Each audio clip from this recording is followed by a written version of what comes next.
Hi everyone, मैं हूं आपकी श्रद्धा दीदी एंड वेलकम टू अपना कॉलेज। आज की वीडियो के अंदर हम बात करने वाले हैं एसक्यूएल के बारे में।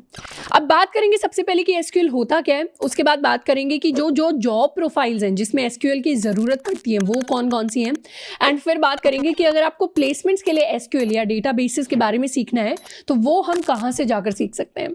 सबसे पहले बात करते हैं एसक्यूएल के बारे में, यानी स्ट्रक्चर्ड क्वेरी लैंग्वेज के बारे में।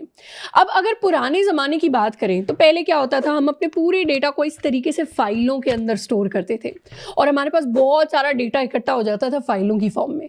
पर जैसे ही कंप्यूटर्स आए, जैसे ही चीज़ें ऑनलाइन आई, हमने क्या किया, इस डेटा को ऑनलाइन शिफ्ट कर दिया। अब इमेजिन करिए कि आप एक दुकान के अंदर खड़े हैं, ये कपड़े की दुकान है, इसके अंदर बहुत सारी ऐसी लाइन है जिसके अंदर अलग अलग टाइप के कपड़े स्टोर्ड हैं। एक पूरी की पूरी लाइन है जिसके अंदर काफ़ी सारी टी शर्ट स्टोर्ड है, एक पूरी की पूरी लाइन है जिसके अंदर काफ़ी सारी शर्ट स्टोर्ड है, और एक पूरी की पूरी लाइन है जिसके अंदर बहुत सारी पैंट स्टोर्ड है। तो कंपनीज जो होती हैं अपने डेटा को, बहुत सारी कंपनीज कुछ इसी तरीके से ऑर्गेनाइज करती हैं। ये जो बड़ी सी दुकान है जिसके अंदर सारे के सारे कपड़े स्टोर्ड हैं, इसको हम कहते हैं टेक्निकल भाषा में एक डेटाबेस। अब ये जो लाइनें हैं जिसमें हर किसी में अलग अलग तरीके के कपड़े स्टोर्ड हैं, जैसे एक के अंदर सिर्फ टी शर्ट्स हैं, एक के अंदर सिर्फ शर्ट्स हैं, इनको हम कहेंगे डेटा टेबल्स, यानी टेबल जो डेटा को स्टोर करा रही हैं। और इसके अंदर जो एक्चुअली जो शर्ट लटकी हुई हैं या जो पैंट्स लटकी हुई हैं उनको हम कहेंगे एक्चुअल डेटा, यानी वो डेटा जिसका कुछ यूज है, जिसके अंदर कुछ इंफॉर्मेशन स्टोर्ड है। अब कपड़ों की दुकानों के अंदर यूजुअली क्या होता है, हमारे पास एक सेल्स असिस्टेंट होता है जो हमसे आके बार बार पूछ रहा होता है कि आपको क्या चाहिए, फिटिंग ठीक है या नहीं है, कोई और साइज में लाकर दे दूं क्या। तो इस तरीके का जो सेल्स असिस्टेंट है उसको अगर हम बोलें कि मुझे एक टी शर्ट चाहिए, मुझे लाल कलर की टी शर्ट चाहिए और मुझे मीडियम साइज में चाहिए, तो वो सेल्स असिस्टेंट क्या करेगा, वो जाकर टी शर्ट वाले सेक्शन में से उस टी शर्ट को लेकर आ जाएगा जो आपके साइज की है, जो आपके मनपसंद कलर की है। अब ये जो सेल्स असिस्टेंट है ये एक ऐसा सिस्टम होता है जिससे डेटा को कंट्रोल किया जाता है, और इस सेल्स असिस्टेंट से हम ना नॉर्मल इंग्लिश में बात कर सकते हैं, ना नॉर्मल हिंदी में बात कर सकते हैं, ना इससे नॉर्मल फ्रेंच में बात कर सकते हैं। इस सेल्स असिस्टेंट से बात करने के लिए हमें एक स्पेशल लैंग्वेज को सीखना पड़ता है जिसको हम कहते हैं स्ट्रक्चर्ड क्वेरी लैंग्वेज, यानी एसक्यूएल। तो एसक्यूएल क्या है? एसक्यूएल एक लैंग्वेज है जिससे हम अपने सिस्टम से बात करते हैं और सिस्टम क्या करता है, हमारे लिए जो भी डेटा हमने उसको बताया है अपनी लैंग्वेज में, वो डेटा जाकर भागकर हमारे लिए लेकर आ जाता है। तो एसक्यूएल की ही मदद से हम डेटा को स्टोर कर रहे होते हैं, यानी हमारा सेल्स असिस्टेंट कोई नई टी शर्ट आएंगी तो उनको टी शर्ट वाले सेक्शन में टंगा देगा। एसक्यूएल की ही मदद से हम डेटा को रिट्रीव कर रहे होते हैं, यानी अगर हमें कोई टी शर्ट चाहिए मीडियम साइज में तो सेल्स असिस्टेंट जाएगा और हमारे लिए वो लेकर आ जाएगा जब हम उसे एसक्यूएल में बताएंगे।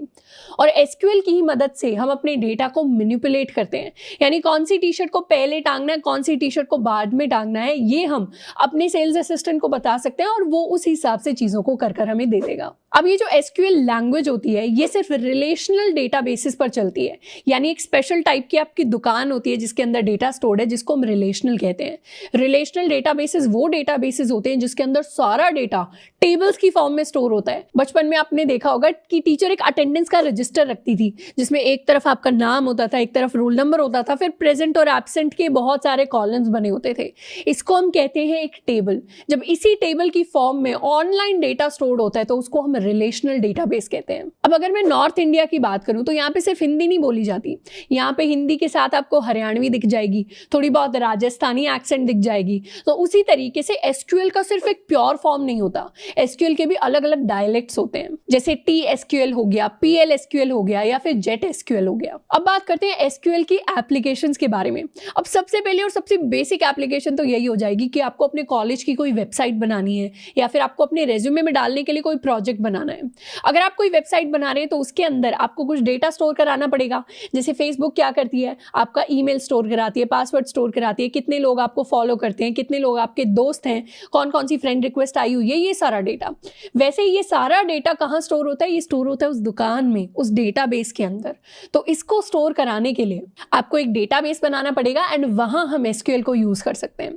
दूसरा यूज होता है बहुत सारी सॉफ्टवेयर इंजीनियरिंग प्रोफाइल्स के अंदर, सबके अंदर नहीं होता पर काफी ज्यादा सॉफ्टवेयर इंजीनियरिंग प्रोफाइल्स के अंदर आपको एसक्यूएल सीखना पड़ता है ताकि आप उससे रिलेटेड कुछ काम कर सकें। तीसरा होता है अगर आप अप्लाई करना चाहते हैं किसी कंपनी में एज अ डेटाबेस एडमिनिस्ट्रेटर, जो पूरे के पूरे डेटाबेस को हैंडल करते हैं, उनके अंदर बहुत सारे ऐसे एसक्यूएल पर काम करने वाले डेवलपर्स भी काम करते हैं। इसके अलावा और भी बहुत सारे QA testers, SQL server managers और बिग डेटा इंजीनियर्स एसक्यूएल को सीखते हैं और उसको कहीं ना कहीं अपने करियर के अंदर यूज करते हैं। और साथ के साथ एक मेजर यूजेज एसक्यूएल का जो होता है वो होता है इंडियन प्लेसमेंट सिनेरियोज के अंदर।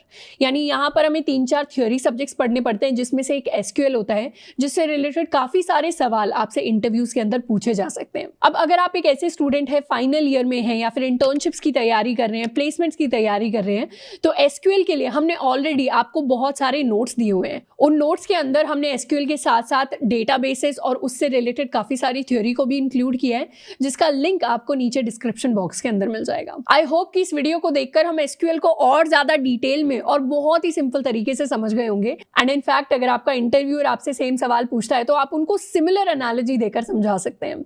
अगर आपको किसी और टॉपिक के बारे में वीडियो चाहिए जो टेक्निकल टर्म हमें समझ नहीं आ रही है, जिसका हमें मीनिंग और अच्छे से जानना है, उसके बारे में आप मुझे नीचे कमेंट करके बता सकते हैं।